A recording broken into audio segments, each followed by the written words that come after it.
मंच पे तशरीफ फरमा मेरे बड़े अब्बा शेख रफीक साहब और मंच पे तशरीफ फरमा हमारे मोहल्ले के तमाम ही जिम्मेदारान, मेरे सामने बैठे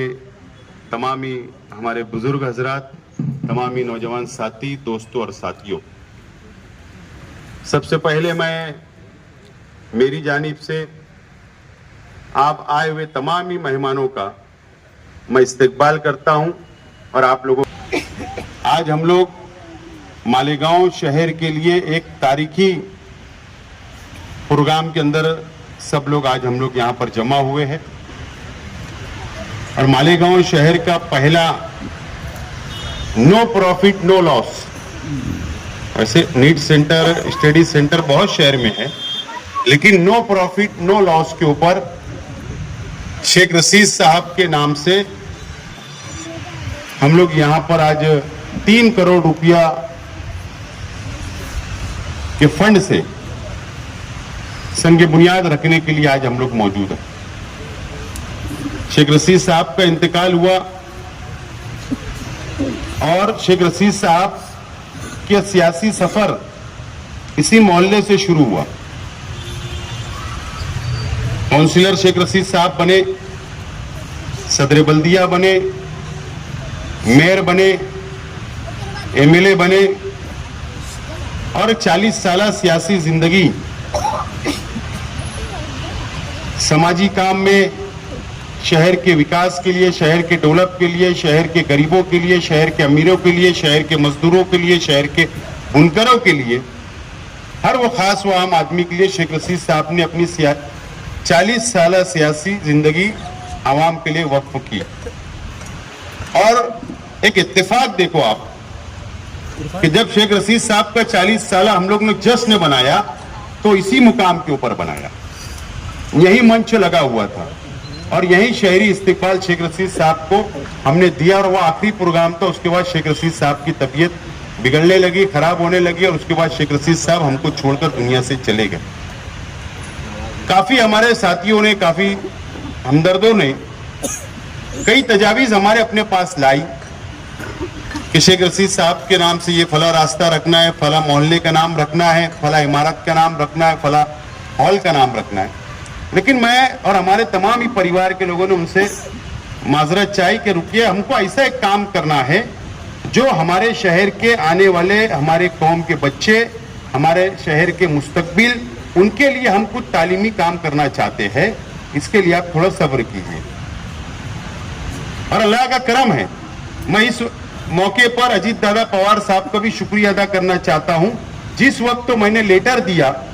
और अजीत दादा पवार साहब से कहा कि शेख रशीद साहब का इंतकाल हो गया और हम ये चाहते हैं कि शहर के अंदर एक स्टडी सेंटर उनके नाम से कायम हो, उन्होंने 3 करोड़ रुपया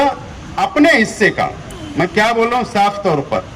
अपने हिस्से का 3 करोड़ रुपया माइनॉरिटी फंड जो उनको मिला था, उन्होंने अपने हिस्से का 3 करोड़ रुपया शेख रशीद साहब के नाम से वक्फ किया और उसको मंजूरी दी। हमने उसकी पूरी कानूनी प्रोसीजर की और हमने ये जगह चॉइस की और ये 11,500 स्क्वायर फीट के म्युनिसिपल कॉर्पोरेशन की जमीन के ऊपर आज हम लोग इसका संगे बुनियाद रखने के लिए सब लोग जमा हुए। नदीम सर ने और काफी हमारे साथियों ने मशवरे दिए, बिल्कुल सच बात है। सिर्फ इसको नीट क्लासेस का नाम हम लोग अखबारात के जरिए हम लोगों ने फ्लैश किया, आवाम तक पहुंचाया, लेकिन हमारा ये मकसद है, जो दावतनामा, ये जो इश्तिहार हमने छापा है अखबारात के अंदर, हमारा ये मकसद है। सबसे पहले तो मैं इसकी खुसूसियात क्या है मैं ये बताना चाहता हूँ। ये 8 कमरा होगा यहाँ पर, बड़ा बड़ा 8 कमरा स्टडी सेंटर जो क्लासेज चलेगी। एक ऑडिटोरियम होगा जो शेख खलील मरहूम उनके नाम से ऑडिटोरियम का नाम रखा जाएगा, जो 200 चेयर का होगा, जिसमें कंबाइन लेक्चर बच्चों के लिए वहां पर करवाए जाएंगे, ताकि बाहर से कोई अगर मेहमान आए तो उन लोगों को अच्छा ज्ञान दे सके, उन लोगों को अच्छा लेक्चर वगैरह दे सके। इसके लिए एक ऑडिटोरियम ऊपर होगा। उसके बाद लड़कियों के लिए बिल्कुल रास्ता अलग होगा। लड़कियों के लिए बैठने के लिए बाहर स्पेस हमने रखा है, उसके अंदर छोटा गार्डन हम लोग बना रहे हैं। लड़कों के लिए रास्ता बिल्कुल अलग होगा, लड़कों के लिए एक छोटा गार्डन हम लोग अंदर नीचे बना रहे हैं। और इसी के साथ साथ स्टाफ के लिए जो वहां पर हेड होगा, उनका क्लासरूम रहेगा, उनका ऑफिस रहेगा, स्टाफ जो रहेगा, जो टीचर्स रहेंगे, जो बच्चों को तालीम देंगे, ट्यूशन देंगे, उन लोगों के लिए सेपरेट हम लोगों ने क्लास रूम, स्टाफ रूम हम लोगों ने उसके अंदर रखा है। और इसी के साथ फ्यूचर के अंदर हमने चाल छोड़ी है कि जैसे जैसे आगे बढ़ेंगे वैसे वैसे इमारत को बढ़ाकर जैसे जैसे जरूरत लगेगी वैसे हम लोगों ने चाल छोड़ा। इस तरीके से वॉल कंपाउंड रहेगा, सीसी कैमरा पूरा लेस रहेगा और इसके अंदर फर्नीचर भी रहेगा बच्चों के लिए बैठने के लिए, स्टाफ के लिए, क्लासेस के लिए, बच्चों के लिए एक आला दर्जे का हम लोग ये स्टडी सेंटर बना रहे शेख रशीद साहब के नाम से। उसके बाद हमने ये सोचा है कि नीट क्लासेस और GAA की जो क्लासेस रहेगी वो तो चलेगी, लेकिन उसी के साथ साथ प्राइमरी एजुकेशन की क्लासेस, हाई स्कूल की क्लासेस और हमारा सीनियर कॉलेज की क्लासेस, जूनियर कॉलेज और सीनियर कॉलेज की क्लासेस भी ट्यूशन की यहाँ पर चलाने का हमारा प्रोग्राम है। और हम लोग इसको आगे लेकर बढ़ेंगे और सबका टाइमिंग बिल्कुल अलग अलग होगा। लड़कियों के लिए अलग टाइमिंग, लड़के के लोग की अलग टाइमिंग, और एक टाइमिंग से लेकर हम लोग इसको चलाने वाले हैं। खास तौर पर मैंने इससे पहले भी बार बार ये ऐलान किया हूं, आज दोबारा बोल रहा हूं कि ये हमारा अपना जो मकसद है, नो प्रॉफिट नो लॉस। जो टीचर्स का स्टाफ होगा, जो पावर बिल आएगा, जो मेंटेनेंस लगेगा, साफ सफाई का, जो स्टाफ का पगार रहेगा, वो पूरा हम लोग एक करके और बच्चों पे डिवाइड कर देंगे ताकि उसके अंदर नो प्रॉफिट नो लॉस के ऊपर सिर्फ हो सकता है जहां पर 1 लाख रुपया नीट के लिए अगर बड़ी जगह जाएगी तो 1 लाख रुपया साल का लगता है, साल का हम लोग हो सकता है 10,000 रुपये में कर दे सकते। इतना उसका डिफरेंस होगा, उसका इतना डिफरेंस हम लोग रखने वाले, हो सकता 15 में हो जाए,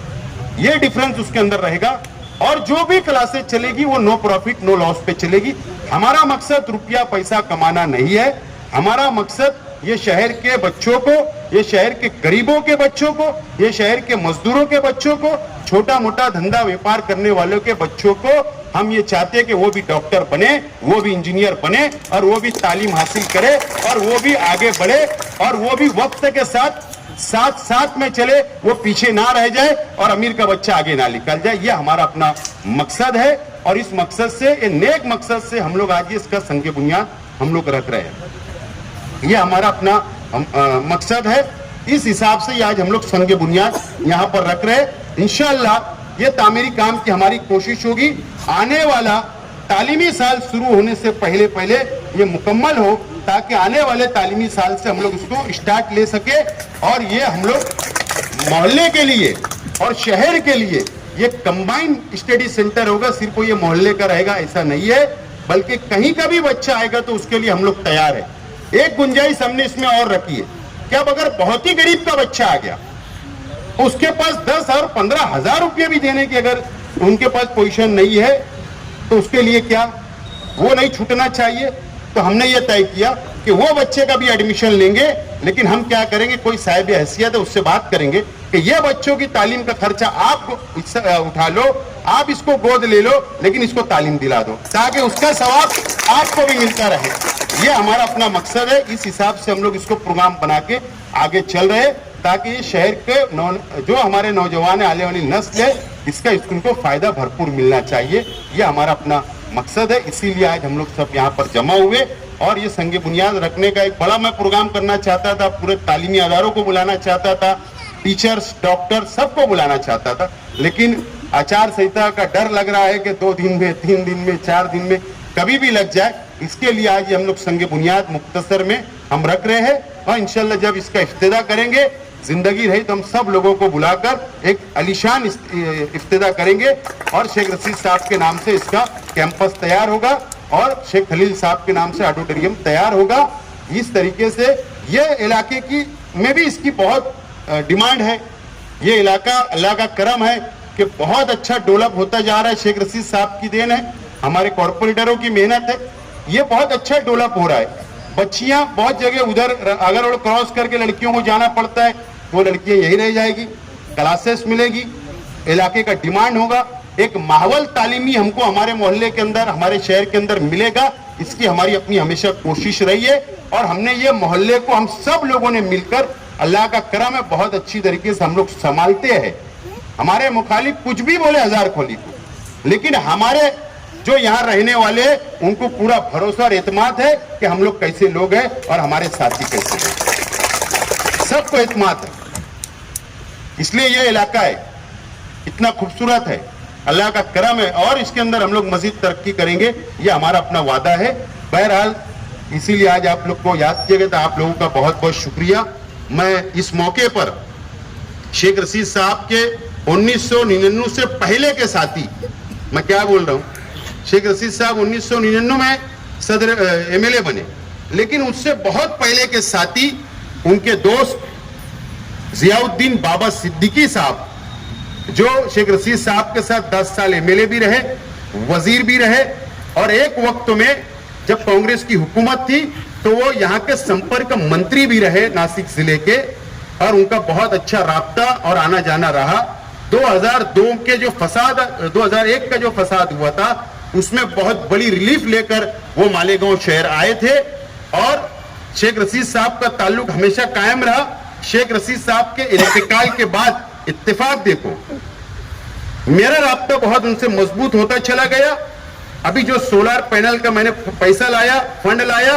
वो भी 100 करोड़ रुपया अपने हल्के के लिए लाने के लिए हमारी मुलाकात होती रही। जब जब मैं मुंबई गया, जब वो हम लोगों के साथ हम बैठते रहे, सलाह मशवरा करते रहे, और इतना अच्छा मेरा उनका राब्ता हो गया, इतना अटैचमेंट हो गया, वो हर 2 दिन 3 दिन गैप करके मुझे फोन किया करते थे, क्या बेटा कैसा चल रहा है, कैसा चल रहा है, हालात कैसे है, माहौल कैसा चल रहा है, इलेक्शन कैसा चल रहा है, तू मंत्रालय में आता तो मेरे को बोला कर, मैं भी आऊंगा, कोई काम की जरूरत रही तो मुझे बोला कर। इस तरीके का मेरा उनका बहुत गहरा ताल्लुक हो गया था। और कल रात एक अफसोसनाक खबर हम लोगों को मिली पूरे महाराष्ट्र नहीं मुल्क भर के लिए, और उनके खुसूसी ये बात थी जब उन्होंने मुझे बताया कि उन्होंने कहा कि जब वो हम इंटी चैम्बर में बैठे थे अजीत दादा पवार साहब के, तो मुझको बोला कि तेरा वजू है, मैंने नहीं, मतलब मैं सफर में हूँ, कसर पढ़ लूंगा। बोले नहीं, मेरी 5 वक्त की नमाज चल रही, मैंने 5 वक्त की नमाज शुरू किया हूँ, तो बोले मैं पढ़ लेता। वो इंटी चैम्बर में गए, वजू किया, मेरे साथ जब तक बैठे रहे, 3 वक्त का टाइम आया नमाज का, तीनों वक्त उन्होंने नमाज पढ़ा। और कल हमको बहुत अफसोसनाक खबर मिली कि उनको किसी ने गोली मार दिया,